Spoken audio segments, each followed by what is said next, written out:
Bismillahirrahmanirrahim. Dear students, I hope you're all fine. Today I'm sharing another video lecture with you. This lecture is about listening skills and its benefits. So first of all, we will define that what is listening. Listening is defined as it is an action where you choose to concentrate on what you hear, or we can also say that it's the process of receiving, constructing meaning from, and responding to spoken and or non-verbal messages to hear something with thoughtful attention. Listening is very rewarding and useful activity.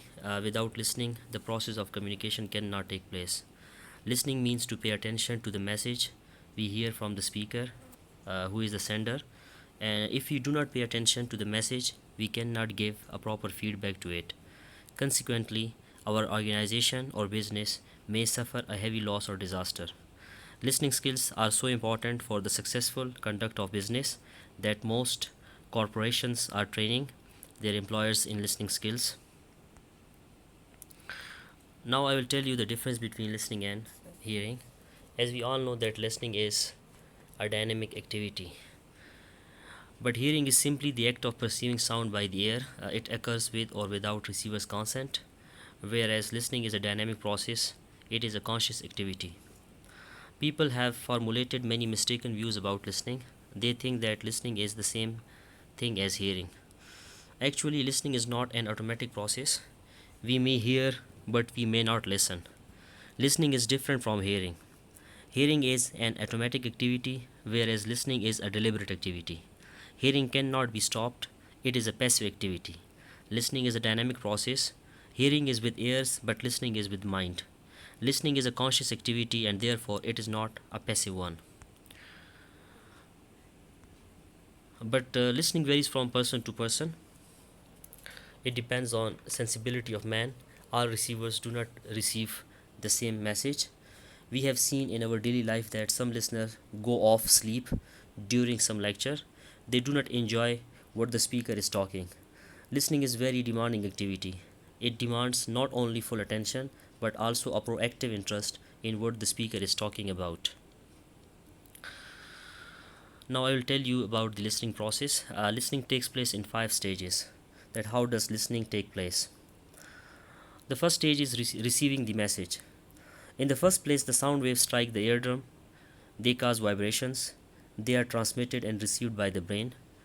As we receive the stimulus without deliberate attention, but sometimes the efficiency of listening may be affected by many factors.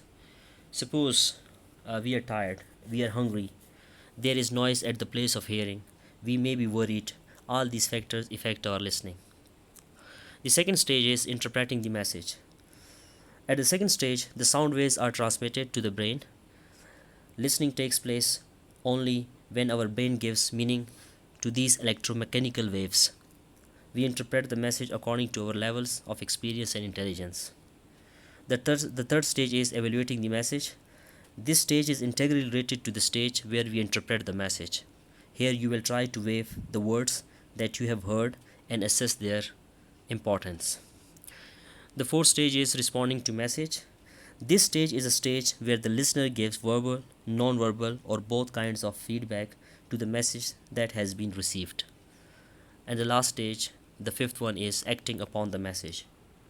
In many cases, listening may not entail any action, but in many other cases, it is not merely enough to listen. You must also take follow-up action. So the whole listening process may be schematically represented as: first, we receive the stimulus, then we interpret the message, then we evaluate the message, then we respond to the message, and at the end, we act upon the message. Now I will tell you some of the advantages of listening. The following are the advantages of listening. The first advantages of listening is to receive information. Listening can help us to obtain information. When we listen to a lecture or a talk, we come to know about different things and we can increase our knowledge base. We can also get detailed information about things we already know about. We can also learn about newer and more interesting things that we had never heard about. The second advantage of listening is a solution of problems. Listening can help us to solve problems. The profession of counseling is based on listening. When you hear about other people's problems and actually listen to them, you can help them by giving solutions to their problems. People feel a lot better when others, especially third parties who are not emotionally involved with them, listen to them. Friends, teachers, doctors very often try and listen to the problems of others and help the troubled ones or troubled people to lighten their hearts. The third importance of listening is persuasion to do good deeds. Listening helps us to influence other people. Only if we listen to people, we can know about their problems, ideas, views, and thoughts on various issues and ideologies. We can get the power of dissuade them from certain actions after we listen to what is going through the minds. On the other hand, we can also persuade them to do certain things and follow special courses of action. Once we know about their frame of mind, this is only possible if we listen to them and find out what exactly they plan to do. For example, parents can listen to what their children like to do in life and accordingly guide them in their career choice. The fourth advantage of listening is sharing of experience. Listening helps to spot sensitive areas. If you listen to people on a regular basis, there would be no occasion to let the situation go out of control.